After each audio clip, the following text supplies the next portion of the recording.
আজকে একটি শিক্ষণীয় বিষয় আপনাদের সাথে শেয়ার করব।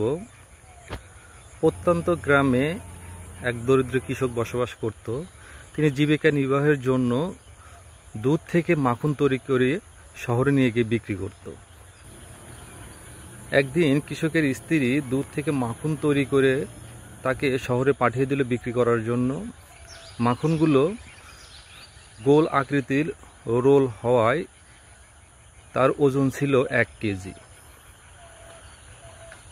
দরিদ্র কৃষক শহরে গিয়ে তার পূর্ব নির্ধারিত দোকানে গিয়ে সে মাখনগুলো বিক্রি করলো এবং তার সমমূল্যের সেই দোকান থেকে চা, চিনি ও সংসারের প্রয়োজনীয় দ্রব্যাদি নিয়ে এসে বাসায় আসলো।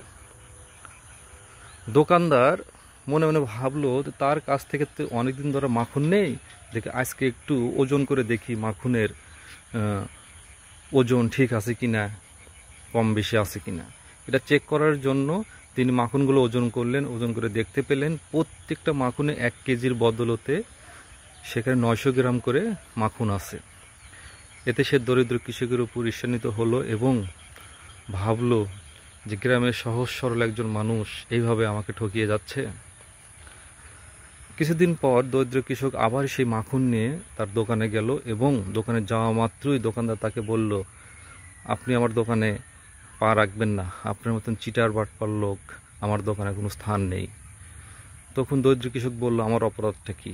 তখন দোকানদার বলল, আপনি যে আমাকে 1 কেজি ওজনের মাখন দেন, সে মাখন 1 কেজির পরিবর্তে 900 গ্রাম ছিল, এটাই হচ্ছে আপনার অপরাধ। তখন দরিদ্র কৃষক দোকানদারকে বিনম্রভাবে বলল, ভাইজান, আমি এতটাই দরিদ্র যে দাড়িপাল্লার বাটখারা কেনার মতো সামর্থ্য আমার নাই। তাই আপনার দোকান থেকে যে 1 কেজি ওজনের চিনি নিয়ে যেতাম, সেই চিনি দাড়িপাল্লার এক পাশে রেখে অপর পাশে মাখন মেপে নিয়ে আপনার দোকানে দিতাম। তো এ থেকে কি বোঝা গেল? এ থেকে বোঝা গেল যে অন্যকে ঠকাতে গিয়ে শেষ পর্যন্ত নিজেকে ঠকতে হয়, সেটা যে কোনোভাবে ঘুরে ফিরে নিজের কাছে চলে আসে।